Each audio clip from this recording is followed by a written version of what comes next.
اور صحابہ کے اور اولیاء اللہ کے تو واقعات متعدد ہیں، لیکن بچہ بھی، حضرت عمر ایک بچے کو کہتے ہیں میرے لیے دعا کر، صحابہ نے پوچھ لیا، باہر پوچھ ہی لیا کہ عمر عشرہ مبشرہ ہے، 20 مرتبہ جنت کی بشارت سنی ہوئی ہے آپ کے بارے میں، بچے کو کہتے ہیں دعا کرے؟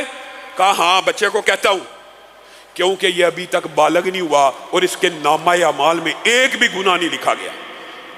اور ہمارے مسجد کے بعض نمازیوں کا طرز عمل بچوں کے بارے میں کیا ہوتا ہے؟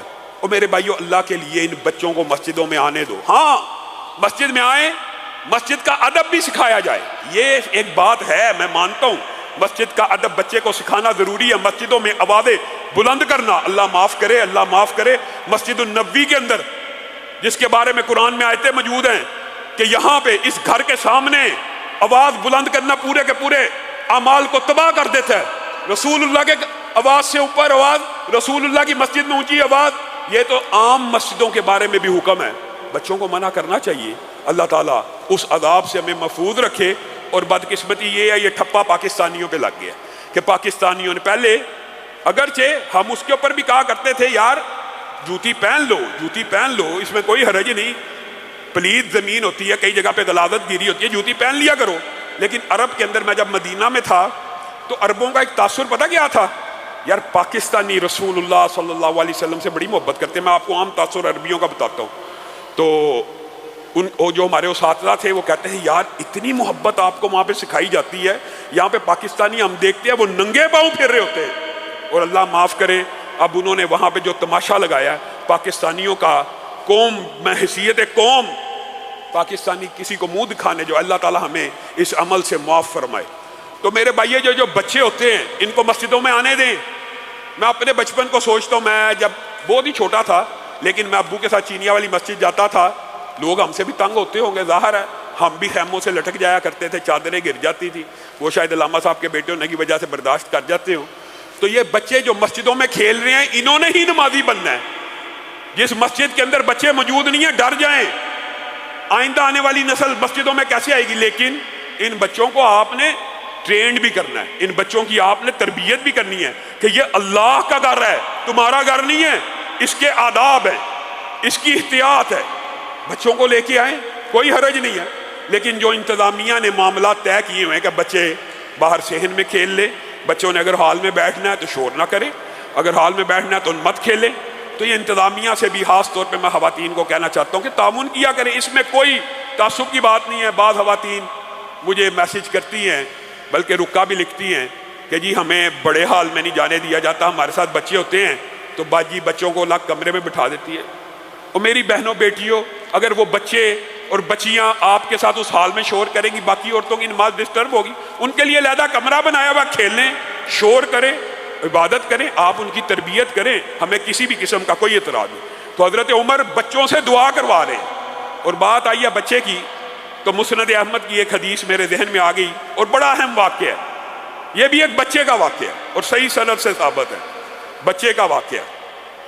عبداللہ ابن تامر، نام سنا ہوا ہے نا عبداللہ بن تامر کا؟ یہ ایک بچہ ہے، بادشاہ کا جو جادوگر وزیر ہے وہ بوڑھا ہو گیا، اس نے کہا اے بادشاہ مجھے کوئی ذہین بچہ لا دیجئے، میں اپنا سارا کا سارا جادو، سارا کا سارا علم اس کو منتقل کر دوں گا، اب میں بوڑھا ہو گیا ہوں، آپ کی آئندہ آنے والی نسلوں کی خدمت کرے گا، یہ سسٹم چلتا رہے گا۔ بچہ ایک انہوں نے لیا جو بڑا ذہین وہ سمجھتے تھے، اس کو جادو سکھانا شروع کیا۔ اب بچہ جب جادوگر سے جادو سیکھنے آتا ہے، رستے میں ایک راہب کا گرجا بھی موجود تھا، اب اس راہب کے پاس بھی جاتا تھا، جب لیٹ ہوتا تو مار پڑتی، تو اس راہب نے کہا کہ تم ایسے کرو کہ ایک تمہیں طریقہ بتاتا ہوں کہ جب جادوگر پوچھے لیٹ کیوں آئے تو کہنا گھر سے لیٹ نکلا ہوں، گھر والے پوچھے تو کہنا جادوگر سے لیٹ آئے ہوں، میرا نہ بتانا۔ خیر وہ راہب بھی اس کو تعلیم دیتا رہا، نورانی وہ شیطانی تعلیم دیتا رہا۔ ایک دن وہ بچہ انہی ایام میں ایک رستے سے گزرا، کیا دیکھا کہ ایک بہت بڑا اژدہا سڑک کے بیچوں بیچ بیٹھا ہے، دونوں سائیڈ کے لوگ گزرنے میں ڈر رہے ہیں۔ اس بچے کے ذہن میں خیال آیا آج موقع ہے جادوگر کے علم کو اور راہب کے علم کو آزمانے کا۔ ایک پتھر اٹھایا اور کہا اے اللہ، اے خالق مالک، اگر تو سمجھتا ہے کہ راہب کا علم سچا ہے تو اس پتھر سے اس اژدے کو ہلاک کر دے. پتھر پھینکا، اژدھا ہلاک ہو گیا. لوگ چلنا شروع ہو گئے. بچے کو سمجھ آ گئی کہ دنیا کی ایک ہستی ہے جو دعاؤں کو سنتی ہے. راہب کے پاس گیا اور جا کے واقعہ بتایا. راہب نے کہا عبداللہ تو میرے سے بھی آگے نکل گیا، اب تیری آزمائش کا وقت آ گیا ہے. اور آزمائش اس کی کیا آنی، بیچارے راہب کی بھی آ گئی. بادشاہ کا ایک نبینا وزیر تھا. یہ بچہ آہستہ آہستہ مشہور ہوتا گیا. لوگ کوڑی، اندھے، بیمار آتے، بچہ ان کے حق میں دعا کرتا. بچہ جو بالغ بھی نہیں ہے وہ ٹھیک ہو جاتے. اس کی شہرت پھیلتی رہی. بادشاہ کا ایک وزیر نبینا تھا، وہ بھی اس بچے کے پاس آیا اور آ کے کہا میری آنکھیں لٹا دو. بچے نے کہا میں لٹا دوں؟ تجھے کسی نے غلط گائیڈ کیا ہے. میرے بھائیو یہ عقیدہ ہے، عقیدہ یہ ہے تجھے کسی نے غلط گائیڈ کیا ہے. شفا میں نہیں دیتا، ہاں میں اپنے خالق مالک کے سامنے ہاتھ پھیلاتا ہوں، وہ مجھے مایوس نہیں کرتا. اگر تو چاہتا میں تیرے حق میں دعا کروں تو اپنے ان الفاظ کو واپس لے. شفا اس رب کی طرف سے، کہا اسی رب کے اوپر ایمان لے کے آتا ہوں. پھر بچے نے ہاتھوں کو اٹھایا. وہ نبینا وزیر جو اندھا ہے، اللہ تعالیٰ نے اس کی آنکھوں کو واپس لٹا دیا. اس حدیث کے اندر اس بچے کی دعاؤں کے 5 سے زائد واقعات ہیں. پہلے ازدے کا، پھر اس نبینا وزیر کے لیے دعا کی، آنکھیں واپس آ گئی. اب یہ نبینا اگلے دن بادشاہ کی مجلس میں آنکھوں سمیت بیٹھا ہوا ہے. بادشاہ نے کہا تو اندھا ہوا کرتا تھا. کہا میرے رب نے میری آنکھوں کو لٹا دیا. بادشاہ نے کہا تیرا رب میں نہیں؟ کہا نہیں، وہ رب جس نے تجھے بھی آنکھیں دی ہیں میرا رب وہ ہے. اچھا تو مجھے رب نہیں مانتا؟ کس نے آنکھیں لٹائی ہیں؟ کہا وہ جو بچہ ہے اس نے میرے لیے دعا کی. اوہو وہ تو جادو سیکھتا تھا، وہ تو میں اس کو جادو سکھاتا تھا، وہ اس نے تیری آنکھوں پہ کوئی جادو کیا. یہ بے ایمان جو حکمران ہوتے ہیں نا، یہ کبھی حق کو نہیں مانتے. اس نے بھی یہی کہا اوہو جادو چل گیا اس بچے کا، لے کیا.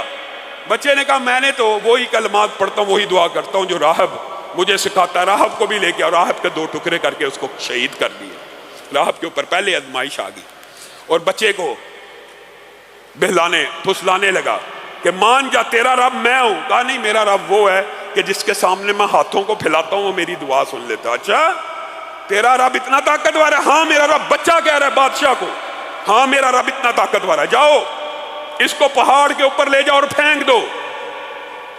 صحیح سند سے یہ واقعہ موجود ہے. پہاڑ کے اوپر لے جاؤ اور پھینک دو. ہرکارے بچے کو پہاڑ کے اوپر لے کے جا رہے ہیں اور بچہ جس کا اعتماد اللہ پہ کیسا ہے، وہ اللہ کے سامنے ہاتھوں کو پھیلا کے کیا کہتا ہے، اللہم اکفنیہم بما شئت، اللہم اکفنیہم بما شئت، اللہم اکفنیہم بما شئت. یہ دعا یاد کرنی چاہیے. اللہم انا نجعلک فی نحورہم ونعوذ بک من شرورہم، یہ بھی آپ یاد کریں. اور اللہم اکفنیہم بما شئت، جب کوئی خاص دشمن، جب کوئی خاص آپ کو ٹارگٹ کر کے آپ کی جاب کے پیچھے، آپ کی معیشت کے پیچھے، آپ کی معاشرت کے پیچھے، آپ کے خاندان کے پیچھے لگ جائے، یہ 2 وظیفے بڑے مجرب ہیں.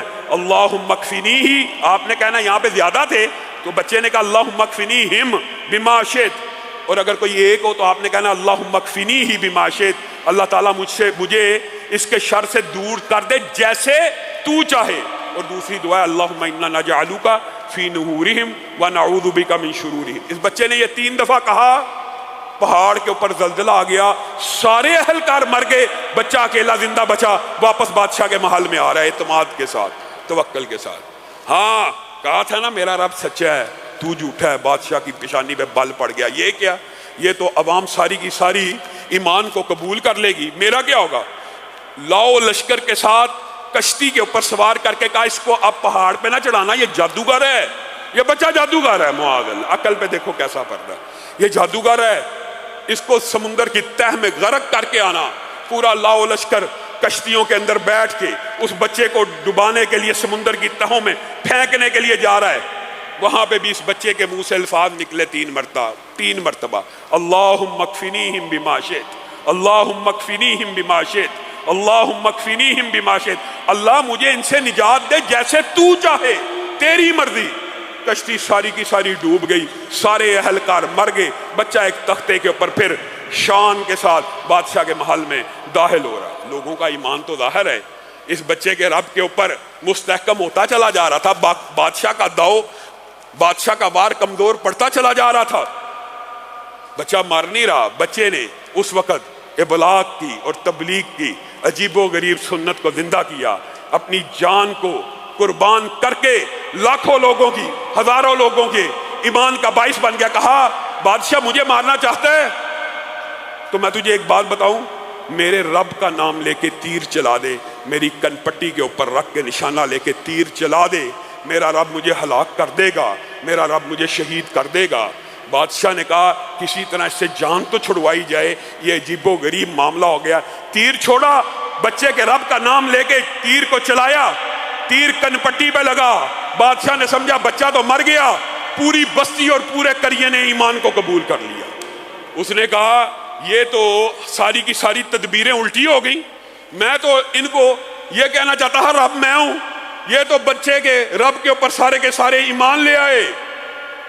خندقوں کو کھدوایا جائے، خندقوں کو کھدوایا جائے۔ اس نے بہت لمبی چوڑی خندقوں کو کھدوایا۔ قتل اصحاب الاخدود، پھر قرآن پاک نے اس بچے کے اور ان خندقوں کا واقعہ سورۃ بروج میں بیان کیا۔ پوری خندقیں کھدوا دی، ان کے اندر آگ کو پھیلا دیا اور کہا اس بچے کے رب کے اوپر ایمان لے کے آئے ہو، سب کے سب کو خندقوں میں دھکا دے کے آگ میں پھینک دو۔ یہاں پہ وہ حدیث بھی آتی ہے، وہ بچے والی حدیث آپ کے ذہن میں آ جائے گی۔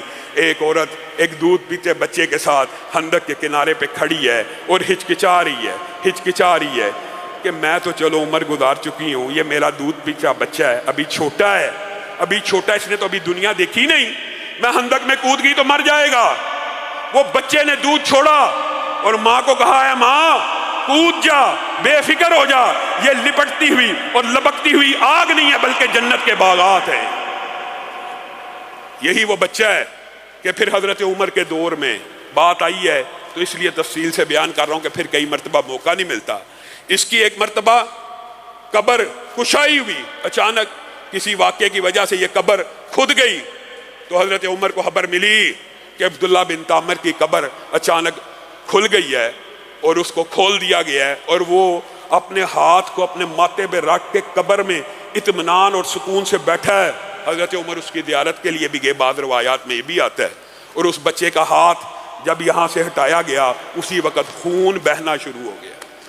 اللہ رب العزت کئی مرتبہ چھوٹے چھوٹے بچوں کی، جب بندہ مشکل میں پھنس جائے، ایمان ہو، توکل ہو، یقین ہونا یقین چاہیے۔ یہ کیسی دعا ہے؟ اللہ تعالیٰ تیری مرضی، یا یہ کر دے یا وہ کر دے یا یہ آپشن۔ اللہ کے اوپر جو یقین ہے، اعتماد اور توکل سے مانگو۔ اللہ کے اوپر یقین ہے تو یہ بات نہ کہو ہماری دعا سنی نہیں جاتی، ہر دعا سنی جاتی ہے۔ جمعے کے اندر صبح آپ کے سامنے اس موضوع کو تفصیلاً رکھ چکا ہوں۔ اللہ رب العزت جو کہا گیا، جو سنا گیا، اس کو سمجھنے کی توفیق عنایت فرمائے۔